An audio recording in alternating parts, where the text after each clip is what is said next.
ಪಂಚರಾಜ್ಯಗಳ ಚುನಾವಣಾ ಫಲಿತಾಂಶ ಪ್ರಕಟ.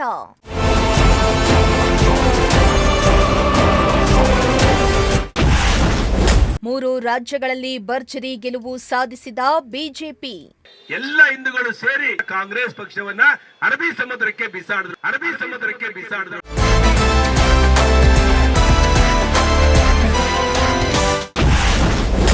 ತುಮಕೂರಿನಲ್ಲಿ ಬಿಜೆಪಿ ನಾಯಕರಿಂದ ಸಂಭ್ರಮಾಚರಣೆ.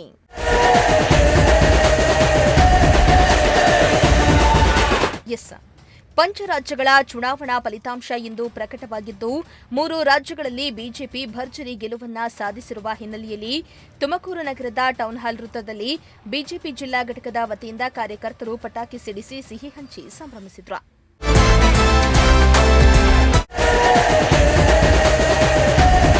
ಇನ್ನು ಶಾಸಕ ಜ್ಯೋತಿ ಗಣೇಶ್ ಮಾತನಾಡಿ, ಪಂಚರಾಜ್ಯಗಳ ಪೈಕಿ ಮೂರು ರಾಜ್ಯಗಳಲ್ಲಿ ಪಶ್ಚಿಮ ಬಂಗಾಳ, ಅಸ್ಸಾಂ, ಪುದುಚೇರಿಯಲ್ಲಿ ಬಿಜೆಪಿ ಭರ್ಜರಿಯಾಗಿ ಗೆಲುವನ್ನ ಸಾಧಿಸಿದೆ. ಅದರಲ್ಲೂ ಪಶ್ಚಿಮ ಬಂಗಾಳದಲ್ಲಿ ಮಮತಾ ಬ್ಯಾನರ್ಜಿಯನ್ನ ಸೋಲಿಸಿ ಬಹುಮತದಿಂದ ಬಿಜೆಪಿ ಗೆದ್ದಿದೆ. ಇಲ್ಲಿ ಅಹಿಂಸೆಯೇ ಜಾಸ್ತಿ. ಯಾರಾದ್ರೂ ಅವರ ವಿರುದ್ಧ ಹೋದ್ರೆ ಅವರನ್ನ ನೇಣು ಹಾಕ್ತಾ ಇದ್ರು. ಅಂತ ರಾಜ್ಯದಲ್ಲಿ ಬಿಜೆಪಿ ಸೆಣೆದು ನಿಂತು ಟೆರರ್ ರಾಜಕೀಯವನ್ನ ಮುಗಿಸಿದ್ದಾರೆ ಎಂದು ಸಂತಸವನ್ನ ಹೊರಹಾಕಿದ್ರು.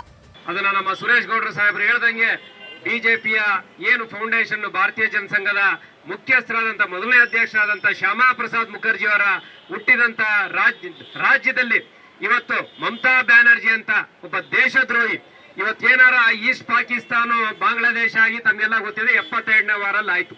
ಮತ್ತೆ ಅದು ಈಸ್ಟ್ ಪಾಕಿಸ್ತಾನ ಆಗಕ್ಕೆ ಹೊರಟಿತ್ತೀಗ. ಯಾಕಂದ್ರೆ ಇರಾಮರ ಅಲ್ಲಿರುವಂತ ಬಾಂಗ್ಲಾದೇಶಿ ಪಾಕಿಸ್ತಾನದವರನ್ನೆಲ್ಲ ಒಳಗೆ ಭಾರತ ದೇಶದ ಆಧಾರ್ ಕಾರ್ಡ್ ಕೊಟ್ಕೊಂಡು ಇವತ್ತು ದೇಶಕ್ಕೆ ದೊಡ್ಡ ಒಂದು ಸೆಕ್ಯೂರಿಟಿ ಪ್ರಾಬ್ಲಮ್ ಆಗಕ್ಕೆ ಹೊರಟಿತ್ತು. ಇದನ್ನ ಅರಿತುಕೊಂಡಂತ ನರೇಂದ್ರ ಮೋದಿ ಅವರು, ಅಮಿತ್ ಶಾ ಅವರು ದಿಟ್ಟವಾದಂತ ಡಿಸಿಷನ್ ತಗೊಂಡು ಅಲ್ಲಿ ಕಾರ್ಯಪ್ರವೃತ್ತರಾಗಿ ಅಲ್ಲಿ ಯಾವ ರೀತಿ ಎಲೆಕ್ಷನ್ ಅಂದ್ರೆ ಕರ್ನಾಟಕದಲ್ಲಿ ಇಲ್ಲಿ ಕಾಂಗ್ರೆಸ್ ಬಿಜೆಪಿ ದಳ ಕಿತ್ತಾಡ್ತೀವಿ, ಆಮೇಲೆ ಮಾತಾಡ್ಕೊಂಡು ಕೂತ್ಕೊಂತೀವಿ. ಇಲ್ಲಿ ಅಹಿಂಸೆ ಇಲ್ಲ ಅಪೋಸಿಷನ್ ಪಾರ್ಟಿನಲ್ಲಿ. ಅಲ್ಲಿ ಯಾರನ್ನ ಅವ್ರ ವಿರುದ್ಧ ಹೋದ್ರೆ ಅವ್ರನ್ನ ಹೊಡೆದಾಕ್ಬಿಟ್ಟು ಅವ್ರ ಮನೆ ಮುಂದೆ ಬಂದು ನೇಣಾಕ್ತಿದ್ರು. ಅದು ಆಗಿರೋದನ್ನ ನೋಡಿದೀವಿ. ಅಷ್ಟು ಅಲ್ಲಿ ಪಾಲಿಟಿಕ್ಸ್. ಅಂತ ಒಂದು ರಾಜ್ಯದಲ್ಲಿ ಬಿಜೆಪಿಯ ಕಾರ್ಯಕರ್ತರು ನರೇಂದ್ರ ಮೋದಿ ಅವರ ಮತ್ತು ಅಮಿತ್ ಶಾ ಒಂದು ಶಕ್ತಿ ಕೊಟ್ಟ ಮೇಲೆ ಅಲ್ಲಿ ಸೆಡೆದು ನಿಂತು ಇವತ್ತು ಮಮತಾ ಬ್ಯಾನರ್ಜಿಯ ಒಂದು ಏನು ಟೆರರ್ ರಾಜಕೀಯವನ್ನ ಇವತ್ತು ಮುಗಿಸಿದ್ದಾರೆ. ಇವತ್ತು ಏನು ಒಂದು ಮೆಜಾರಿಟಿ ಕಡೆ ಇವತ್ತು ಲೀಡ್ಸ್ ನೋಡಿದ್ರೆ ದಾಪುಗಾಲಾಗ್ತಿದ್ದಾರೆ. 190ಕ್ಕಿಂತ ಹೆಚ್ಚಿಗೆ ಒಂದು ಸೀಟ್ಗಳಲ್ಲಿ 290 ಸೀಟಲ್ಲಿ ಇವತ್ತು ನಾವು ಮುಂದೆ ಇದ್ದೀವಿ. ಆದ್ರಿಂದ ನೆರೆದಿರ್ತಕ್ಕಂಥ ಎಲ್ಲ ನಿಮ್ಮಂತ ಕಾರ್ಯಕರ್ತರು ಪಶ್ಚಿಮ ಬಂಗಾಳದಲ್ಲಿರುವಂತಹ ಬಿಜೆಪಿ ಕಾರ್ಯಕರ್ತರಿಗೆ ನಾವು ಅಭಿನಂದನೆ ಸಲ್ಲಿಸ್ತೇನೆ. ಮತ್ತೊಂದು ಮುಖ್ಯವಾದಂತಹ ರಾಜ್ಯ ದೇಶದ ಸೆಕ್ಯೂರಿಟಿಗೆ ವೆಸ್ಟ್ ಬೆಂಗಾಲ್ ಜೊತೆ ಅಸ್ಸಾಂ, ಅಲ್ಲೂ ಕೂಡ ತುಂಬಾ ಚೈನೀಸ್ ಮತ್ತು ಬಾಂಗ್ಲಾದೇಶ್ ಇನ್ಫ್ಲೂಯೆನ್ಸ್. ಅಲ್ಲೂ ಕೂಡ ನಮ್ಮ ಈಗಿನ ಇರುವಂತಹ ಬಿಜೆಪಿ ಹಿಮಾಂತ ಬಿಸ್ವಾಸ್ ಅವರನ್ನು ಕೂಡ ಮತ್ತೆ ಜಯಬೇರಿಯನ್ನ 124 ಸೀಟಲ್ಲಿ 90ಕ್ಕಿಂತ ಹೆಚ್ಚಿಗೆ ಸೀಟನ್ನ ಗೆದ್ದು ಇವತ್ತು ಜಯಬೇರಿ ಬಾರಿಸಿದ್ದಾರೆ. ಇನ್ನು ಶಾಸಕ ಸುರೇಶ್ ಗೌಡ ಮಾತನಾಡಿ, ಪಶ್ಚಿಮ ಬಂಗಾಳದಲ್ಲಿ ಬಿಜೆಪಿ ಅಧಿಕಾರಕ್ಕೆ ಬರಲ್ಲ ಅಂತ ಜನ ಅಂದ್ಕೊಂಡಿದ್ರು. ಆದರೆ ಇಂದು ಬಹುಮತದೊಂದಿಗೆ ಅಧಿಕಾರದ ಚುಕ್ಕಾಣಿಯನ್ನ ಹಿಡಿಯುವ ಮೂಲಕ ಬಿಜೆಪಿ ಗೆದ್ದಿದೆ. ತುಷ್ಟೀಕರಣ ರಾಜಕಾರಣ ನಡೆಯುವುದಿಲ್ಲ ಅನ್ನೋದಕ್ಕೆ ಇದು ದೊಡ್ಡ ಸಾಕ್ಷಿ. ಕರ್ನಾಟಕದಲ್ಲಿಯೂ ಕಾಂಗ್ರೆಸ್ ಅನ್ನ ಅರಬ್ಬಿ ಸಮುದ್ರಕ್ಕೆ ಎಸೆಯುವ ಕಾಲ ಹತ್ತಿರದಲ್ಲೇ ಇದೆ ಎಂದು ಹೇಳಿದ್ದಾರೆ. ಭಾರತೀಯ ಜನತಾ ಪಕ್ಷ 5 ರಾಜ್ಯಗಳ ಚುನಾವಣೆಯ ಫಲಿತಾಂಶ ಇವತ್ತು ಬಿತ್ತಾರವಾಗ್ತಿದೆ. 3 ರಾಜ್ಯಗಳಲ್ಲಿ ಭಾರತೀಯ ಜನತಾ ಪಕ್ಷ ಮುನ್ನಡೆಯನ್ನು ಸಾಧಿಸಿದೆ. ವಿಶೇಷವಾಗಿ ವೆಸ್ಟ್ ಬೆಂಗಾಲ್ ಚುನಾವಣೆ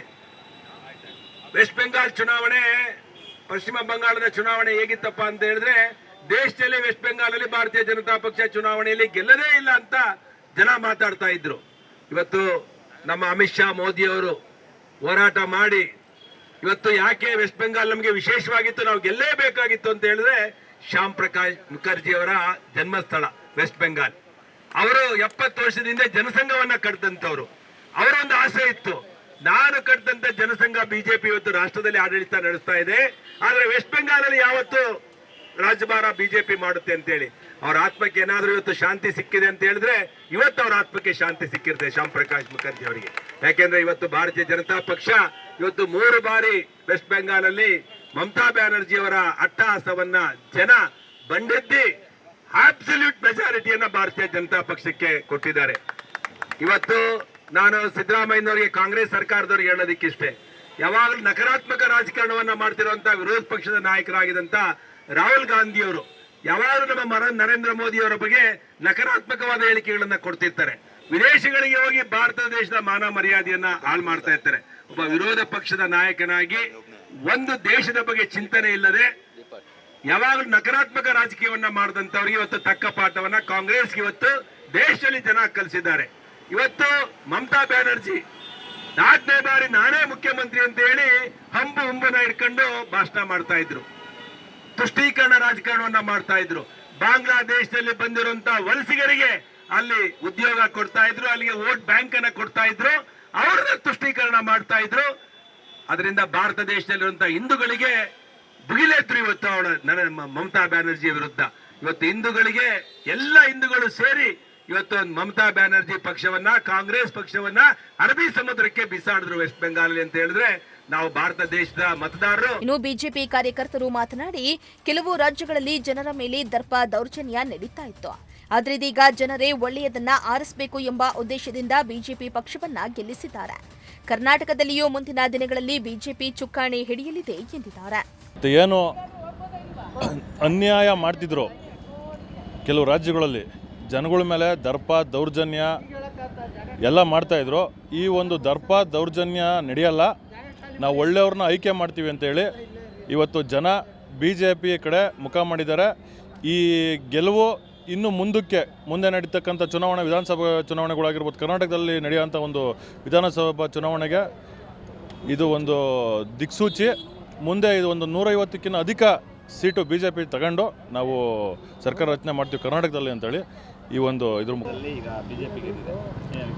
ಈಗ ನಮಗೆ 3 ರಾಜ್ಯಗಳಲ್ಲಿ ಚುನಾವಣೆಯಲ್ಲಿ ಏನು ಜಯಭಾರಿ ಬರೆಸಿದವ, ಇವತ್ತು ಭಾರತೀಯ ಜನತಾ ಪಾರ್ಟಿಗೆ ಸಂತೋಷ ತಂದಂಥ ಸುದ್ದಿ. ಇವತ್ತು ಎಲ್ಲ ಕಾರ್ಯಕರ್ತರು ಸಂಭ್ರಮಾಚರಣೆ ನಡೆಸ್ತಾ ಇದ್ದೀವಿ. ಇವತ್ತು ಮೊದಲನೇದಾಗಿ ನಮ್ಮ ಮೆಚ್ಚಿನ ನರೇಂದ್ರ ಮೋದಿಜಿ ಅವರಿಗೆ ಧನ್ಯವಾದಗಳು ಹೇಳೋದಕ್ಕೆ ಇಷ್ಟಪಡ್ತೀನಿ. ಇನ್ನೊಂದ್ಸತಿ ಏನು ನಮ್ಮ ಮೆಚ್ಚಿನ ನರೇಂದ್ರ ಮೋದಿಜಿ ಅವರಂತ ಇಡೀ ದೇಶಕ್ಕೆ ಗೊತ್ತಾಗಿದೆ. ಇವತ್ತು ಪಶ್ಚಿಮ ಬಂಗಾಳದ ಮಮತಾ ಬ್ಯಾನರ್ಜಿ ಅವರಿಗೆ ಒಂದು ಮಾತು ಹೇಳೋದಕ್ಕೆ ಇಷ್ಟಪಡ್ತೀನಿ ನಾನು. ಅವತ್ತು ಒಂದು ಹಿಂದೂಗಳು ಒಂದು ಸಮಾವೇಶ ಮಾಡ್ತಾ ಇದ್ರಲ್ಲಿ ಒಂದು ಬಾವುಟ ಹಾಕ್ಕೊಂಡು ಜೈ ಶ್ರೀರಾಮ್ ಅಂತ ಒಂದು ಬಾವುಟ ಹಾಕ್ಕೊಂಡಿದ್ರು. ನಮ್ಗೆ ಇವತ್ತು ಕಣ್ಣು ಮುಂದೆ ಕಟ್ಟದಂಗಿದೆ ಅದು ಒಂದು ಮಾತು. ಅವರು ಆ ಬ್ಯಾನರ್ ತೆಗಿಯೋವರೆಗೂ ಮುಂದಕ್ಕೆ ಹೋಗಿಲ್ಲ ಮಮತಾ ಬ್ಯಾನರ್ಜಿ ಅವರು. ಇವತ್ತು ಹಿಂದೂಗಳು ಏನಂತ ಅವ್ರಿಗೆ ತೋರಿಸಿದ್ದಾರೆ. ಇವತ್ತು ಇನ್ನು ಸಂಭ್ರಮಾಚರಣೆಯಲ್ಲಿ ಕಾರ್ಯಕರ್ತರು ಘೋಷಣೆಯನ್ನ ಕೂಗಿ ಸಂಭ್ರಮವನ್ನ ವ್ಯಕ್ತಪಡಿಸಿದ್ರು. ಬಿಜೆಪಿ ಗೆಲುವಿಗೆ ಸಂತೋಷವನ್ನ ವ್ಯಕ್ತಪಡಿಸಿದ್ರು. ಇನ್ನು ಇದೇ ವೇಳೆ ನಗರ ಶಾಸಕ ಜ್ಯೋತಿ ಗಣೇಶ, ಸುರೇಶ್ ಗೌಡ, ಜಿಲ್ಲಾಧ್ಯಕ್ಷ ಹೆಬ್ಬಾಕ ರವಿಶಂಕರ್ ಸೇರಿದಂತೆ ಹಲವು ಬಿಜೆಪಿ ಮುಖಂಡರು ಹಾಗೂ ಕಾರ್ಯಕರ್ತರು ಹಾಜರಿದ್ದರು. ಕ್ಯಾಮರಾ ಪರ್ಸನ್ ಸಂಜಯ್ ಜೊತೆ ದೀಪಕ್ ಕೆಂಕೆರೆ, ಪ್ರಜಾಶಕ್ತಿ ಟಿವಿ, ತುಮಕೂರು.